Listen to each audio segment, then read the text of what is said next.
Now, the latest property sector market size report by the Property Sector Charter Council shows that the sector in South Africa is estimated to be valued at 5.8 trillion rand. Now, within the sector, fewer than 10% of real estate investment trusts are black-originated funds. According to the South African Institute for Black Property Practitioners, it is of paramount importance to prioritize the inclusive growth and radical transformation of the property sector and non-agri land. To tell us more, give us a bit more of an understanding and insight into this, we're joined in studio by Vuyiswa Mutshewane. She is the CEO of the South African Institute for Black Property Practitioners. Good to have you. Welcome to Morning Live. Thanks. Good to be here. That is a massive valuation. It really is. I mean, and we were chatting off air. That includes all property minus agricultural land. Yes, yeah. So the 5.8 trillion is split up into commercial property at 1.3 trillion. Residential property, which is my and your houses, at 3.9 trillion. State-owned property as well as urban-zoned land at 520 billion rand. Yeah. I mean, and then we come up with a figure which is basically saying that fewer than 10% of real estate investment trusts are black-originated funds. Why? What do you think is the problem here? Leanne, there are a number of structural barriers, if I may call it that. I mean, there's definitely a close link with the financial services sector and the ability of new entrants to access finance, to be able to participate and transact in the sector. So that's definitely one of the biggest hindrances: access to finance, access to capital. But perhaps on the softer side, there's definitely also a skills and a skills pipeline issue that needs to be addressed. So in terms of creating more awareness for young people to actually enter the sector, to create more black representation and have more professionals actually trained in the sector. I mean, as it stands right now, we only have 3 universities in South Africa that offer property studies. Yeah. So, it's a sector that has sort of flown below the radar for a very long time. And as an organization, it's our objective to create awareness for the sector, create a pipeline of skills in the sector, and then once people are in the sector, create opportunities for them to be able to transact and to grow businesses. And ultimately, that's what we want to see.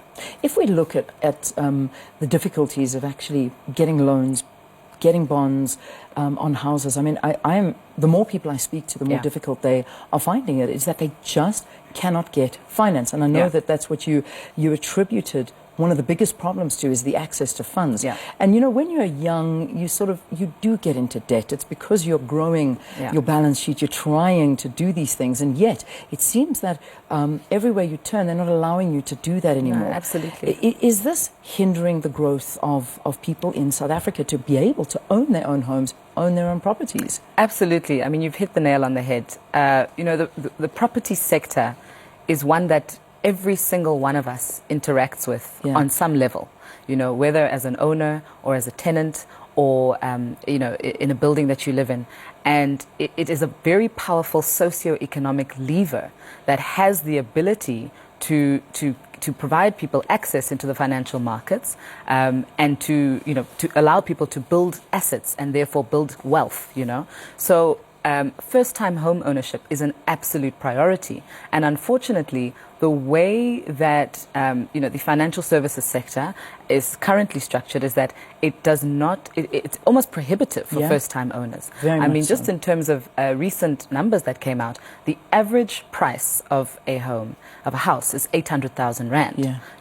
And if you look at the demographics of our country and the earnings, in Johannesburg alone, the average salary is 4,500 rand.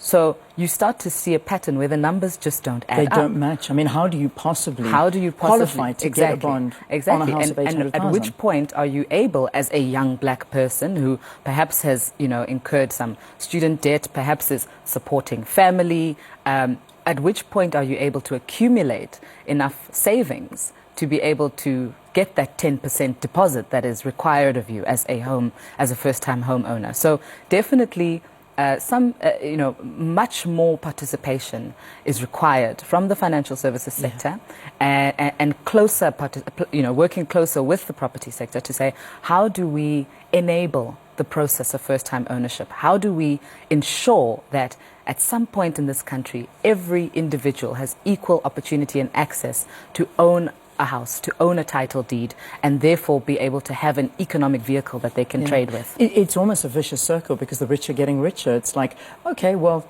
I can afford to get the bond. I will buy the bond. I will rent it to you. I will take your money and I'll just get richer, and you're not getting anything for it, except for this house, but you're not owning anything. Yeah. And that's something, we need to break that cycle, but it just seems to be getting more and more vicious the more the times turn. It's a very difficult thing. This study, does it include, can we break it down further into actually looking at how many black people actually own the homes that they stay in, as opposed to, as we say, rent them? So this study, unfortunately, doesn't go into that level of detail. I think that's the next level of the research. So this was the first, actually the second research that has been published by the Property Sector Charter Council. And as you can imagine, a lot of data had to be acquired to even get to this point.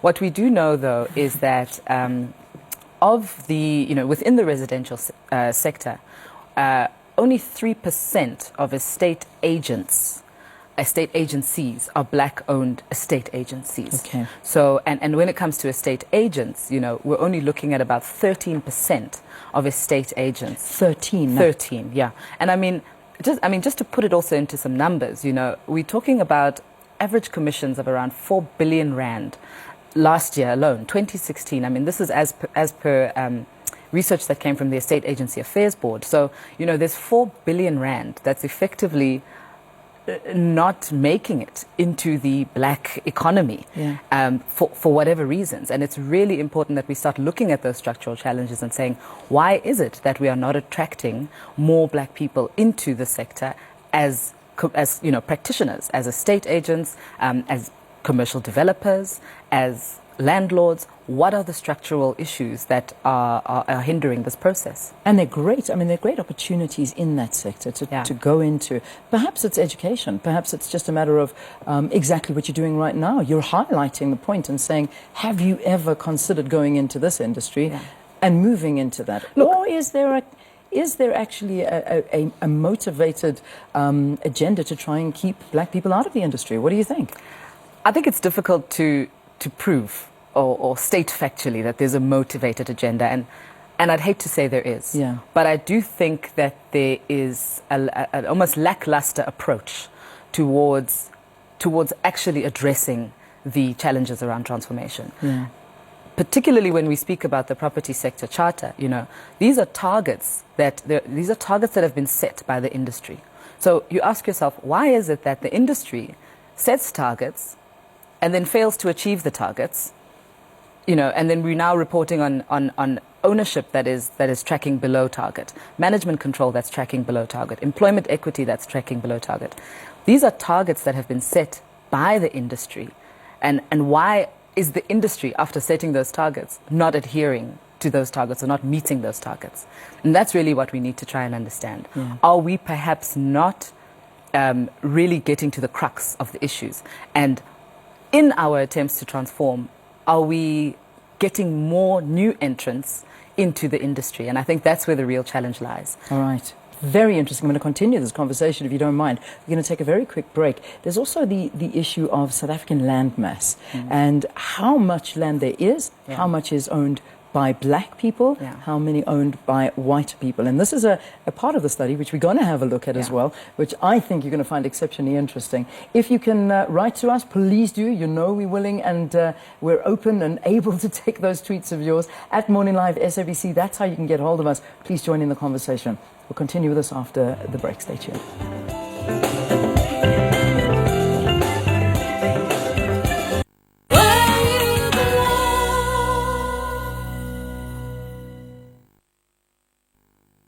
If you can keep your head when all about you're losing theirs. If you can wait and not be tired by waiting. If you can watch the things you gave life to broken. If you can fill the unforgiving minute with 60 seconds of distance run. If you can dream and not make dreams your master. You'll be a mum, my girl.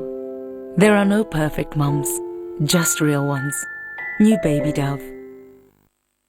Many had failed to clean the castle's toughest dirt until a mysterious warrior arrived with a bottle of Handy Andy cream. Handy Andy's mighty microparticles lifted 100% of the burnt-on grease from all over the castle.